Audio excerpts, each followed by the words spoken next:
পাকিস্তানের বর্তমান টেলিভিশন দুনিয়ার যদি কোনো নাম সবচেয়ে বেশি উচ্চারিত হয় তাহলে তা নিঃসন্দেহে ইকরা আজিজ। চোখে মুখে সরলতা, অসাধারণ অভিনয় দক্ষতা এবং জীবনযুদ্ধে সাহসিকতার প্রতীক হয়ে ওঠা এই নারী এখন কেবল অভিনেত্রী নন, তিনি অনুপ্রেরণা। চলুন জেনে নেওয়া যাক তার জীবনের গল্প, যা সিনেমার চেয়েও কম রোমাঞ্চকর নয়। ইকরা আজিজ জন্মগ্রহণ করেন 1997 সালের 24শে নভেম্বর পাকিস্তানের করাচি শহরে। তার পরিবার মধ্যবিত্ত হলেও সংগ্রামী। ছোট বয়সেই ইকরা তার বাবাকে হারান, তখন থেকে মায়ের কাঁধেই ছিল সংসারের দায়িত্ব। ইকরা এবং তার বড় বোনকে একাই বড় করে তোলেন মা ইয়াসমিন আজিজ। তার মা ছিলেন একাধারে কর্মজীবী নারী ও আদর্শ অভিভাবক, যিনি সব প্রতিকূলতা জয় করে মেয়েদের শিক্ষিত ও স্বাবলম্বী করে তোলেন। ইকরা আজিজ করাচির স্থানীয় একটি ইংরেজি মাধ্যম স্কুলে প্রাথমিক ও মাধ্যমিক শিক্ষা গ্রহণ করেন।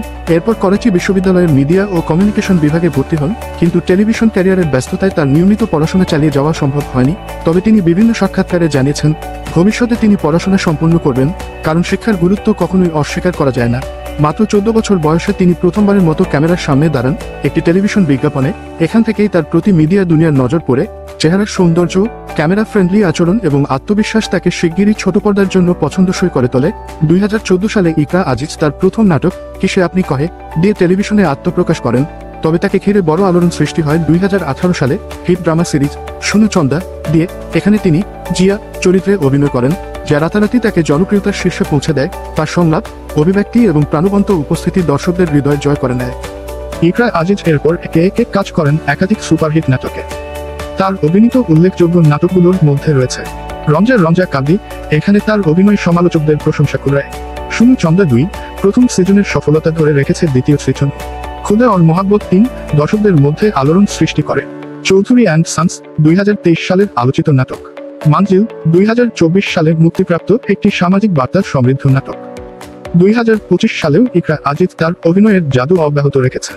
এই বছরে তার অভিনীত কয়েকটি আলোচিত প্রজেক্ট হল প্যারাডাইস, সুজা আসাদের সঙ্গে জুটিবদ্ধ হয়ে অভিনয় করছেন এক জটিল প্রেম কাহিনীতে। নাটকটি 14 এপ্রিল থেকে এক্সপ্রেস এন্টারটেইনমেন্টের সম্প্রচারিত হচ্ছে। বার্নস রোডকে রোমিও জুলিয়েট, করাচির ঐতিহাসিক পটভূমিতে নির্মিত এই নাটকে তিনি হামজা সোহেলের বিপরীতে অভিনয় করেছেন। রাহ ইশক ওয়াহাজ আলী ও হানিয়া আমিরের সঙ্গে যৌথভাবে অভিনীত জিও টিভির একটি ড্রামা সিরিজ। নেটফ্লিক্স অরিজিনাল জো বাচে হ্যায় সামাইত লোক, পাকিস্তানের প্রথম নেটফ্লিক্স অরিজিনাল সিরিজে ইকরা আজিজ যুক্ত হয়েছেন ফাওয়াদ খান, মাহিরা খান, আহাদ রাজ আমির, হানিয়া আমিরদের সঙ্গে। এটি তার ক্যারিয়ারের অন্যতম মাইলফলক হতে যাচ্ছে। অভিনয়ের পাশাপাশি ফ্যাশন ও মডেলিং জগতে ইকরা আজিজ এক অনন্য নাম। তিনি খোয়াদি, অকরম স্টুডিও, গুল আহমেদ এবং সানা সাফিনাজের মতো বিখ্যাত ব্র্যান্ডের হয়ে কাজ করেছেন। তার স্টাইল ও ব্যক্তিত্ব তাকে ফ্যাশন আইকন হিসেবে প্রতিষ্ঠা করেছে। 2019 সালে ইকরা আজিজ বিয়ে করেন অভিনেতা ও পরিচালক ইয়াসির হুসেনকে। তাদের বিয়ের প্রস্তাব, মেহেদি এবং ওয়ালিমা অনুষ্ঠান ছিল সোশ্যাল মিডিয়ার অন্যতম আলোচিত ঘটনা। 2021 সালে তারা পুত্র সন্তান কাবির হোসেনের বাবা মা হন। ইকরা মাঝে মধ্যেই ছেলের সঙ্গে ছবি শেয়ার করে থাকেন। ইকরা আজিজের ঝুলিতে রয়েছে একাধিক জাতীয় ও আন্তর্জাতিক পুরস্কার, লাক্স স্টাইল অ্যাওয়ার্ডস 2019 ও 2021 সালে সেরা অভিনেত্রীর মনোনয়ন, হাম অ্যাওয়ার্ডস বিভিন্ন বিভাগে পুরস্কৃত। ইউনিসেফ পাকিস্তানের চাইল্ড রাইটস অ্যাডভোকেট 2024 সালে শিশু অধিকারে ভূমিকা রাখায় সম্মানিত। ইকরা আজিজ শুধু ক্যামেরার সামনে থাকতে চান না, তিনি ভবিষ্যতে একজন পরিচালক ও প্রযোজক হিসেবেও নিজেকে প্রতিষ্ঠা করতে চান। ইতিমধ্যে নিজের প্রোডাকশন হাউস তৈরির পরিকল্পনা করছেন। তার লক্ষ্য নতুন প্রতিভাদের সুযোগ দেওয়া, সমাজ পরিবর্তনে ভূমিকা রাখা এবং এমন কাজ করা যা মানুষের অন্তরে দীর্ঘদিন ধরে রয়ে যায়। ইকরা আজিজ এমন একজন নারী যিনি আত্মবিশ্বাস, প্রতিভা ও কঠোর পরিশ্রমের মাধ্যমে নিজেকে প্রতিষ্ঠা করেছেন পাকিস্তানি মিডিয়ার শীর্ষে।